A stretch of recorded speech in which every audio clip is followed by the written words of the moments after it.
Hello everyone, welcome back to my channel. I hope everyone is having a nice day. Before we begin the video, please subscribe and give the video a thumbs up.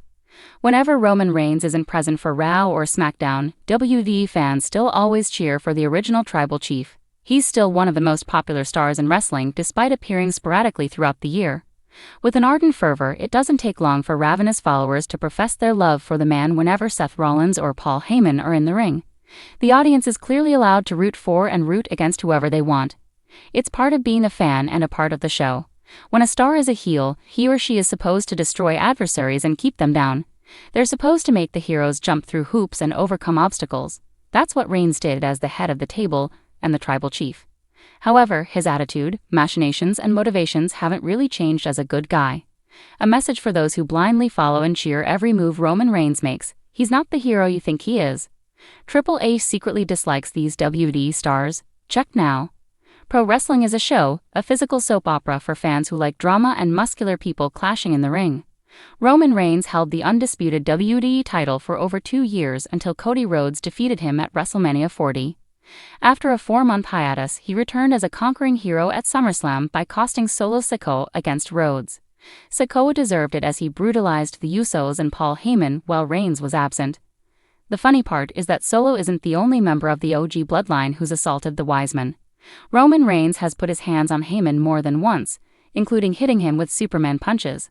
He also shoved the Wiseman to the ground after he refused to back down from a promise to corner CM Punk at WrestleMania 41. His latest physicality involved choking Heyman out at Clash in Paris after beating Bronson Reed. Did Heyman deserve some type of comeuppance? Of course, but he's not a combatant and he's 60 years old. That's senior citizen abuse. Look at how he treats his supposed allies from the OG bloodline. Sami Zayn did everything he was asked and even supported Reigns at last year's War Games. Roman Reigns eventually accepted Zayn, but Zayn should have been hesitant to help the Tribal Chief. It was his mind games and manipulations with Kevin Owens during the height of the bloodline angle that should have stuck with Zayn.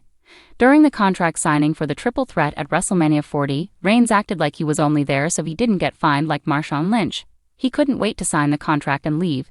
If he's such a man of the people and the greatest hero worthy of your chance, why is he always so eager to leave? He also wants you to acknowledge him. Just look at how things ended on the latest Raw. Roman Reigns came out and saved the Usos in their Texas Tornado tag team match. However, he didn't acknowledge Jimmy at all. Instead, he focused all his attention on Jey Uso and how this is the only thing that matters. He's manipulating Jey yet again, and Jimmy sees it. Heroes don't manipulate people, heels do. That's why Rollins is booed when Punk and Reigns are in the same sentence. Take another look at the person you cheer so loudly for during his many breaks from WWE. He's not the hero you think he is. Matt Saraki is a sports journalist from outside of Boston, Massachusetts who has written about sports for a local newspaper, the Metro West Daily News. Matt has written about professional wrestling for the past year but has been writing lyrics, short stories, and novels in his spare time. He writes around 30 to 50 articles per month. During his time on writing for Sportskeeda, Matt has written about a variety of topics including the history of the business, as well as about the current stars and product. He follows numerous promotions like the WWE, AEW, Raw, NLW, NGPW, Championship Wrestling from Hollywood, and WWE. Studied communications with a focus on writing at Framingham State University from 2000 to 2004. Roman Reigns shocked the entire WWE universe when he made his unexpected return to Raw, sending waves of excitement and speculation across the wrestling world. The Tribal Chief had been absent from weekly programming for a considerable amount of time, and while his return was always anticipated, the timing and the manner in which it happened caught fans off guard. WWE has been building Raw into a blockbuster show every week, and having one of its biggest ever stars back instantly raises the stakes. Fans, insiders, and wrestling veterans have already begun to analyze why the big dog chose now to re-emerge, and there are 3 key reasons behind his dramatic comeback. First, Roman Reigns' return is about reclaiming dominance. During his absence, Raw has seen a shift in the power. Universal Champion remains unmatched. By stepping back onto Raw, he reminds the WWE roster and fans that his reign of supremacy is far from over. His presence immediately reshapes the championship landscape, creating uncertainty among both champions and challengers. For years, Reigns has been positioned as the standard-bearer of WWE, and his return ensures that the spotlight once again shines brightest on him. Secondly, the bloodline story is far from finished. One of the most captivating narratives in WWE history has revolved around Roman Reigns and his family's dominance. While Solo Sikoa has stepped up in recent months, the absence of Reigns left many wondering about the future of the bloodline. Internal tensions, betrayals, and the emergence of new leaders within the faction have left the group at a crossroads. Reigns' return signals that he is ready to reassert his control, possibly realigning the family or even making shocking changes to its structure. This opens up countless storyline possibilities, including a potential civil war within the bloodline or the addition of new members to reinforce their power.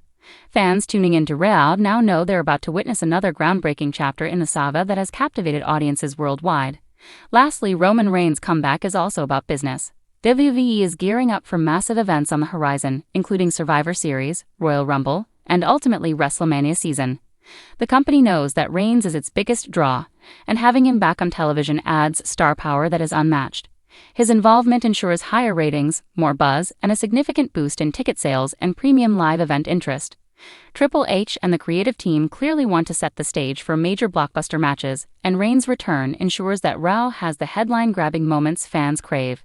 Whether he is being positioned for another world title run, a dream feud with a rising star, or a marquee showdown at WrestleMania, Reigns' presence guarantees WWE remains a global conversation point. In conclusion, Roman Reigns' return to Raw is a carefully calculated move that benefits both WWE and its fans.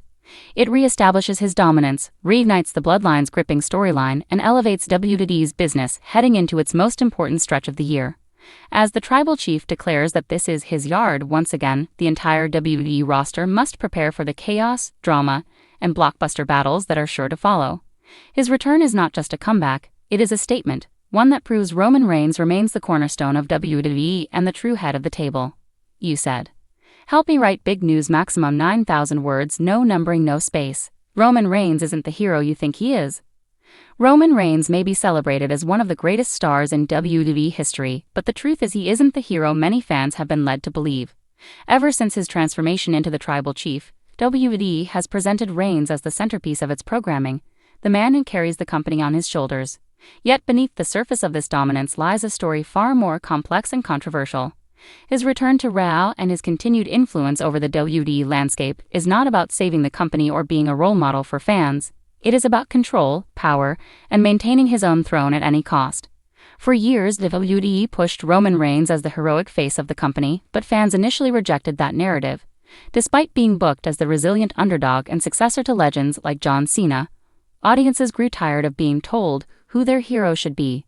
Boos echoed through arenas, not because Reigns lacked talent, but because fans saw through the forced portrayal of him as the next great good guy.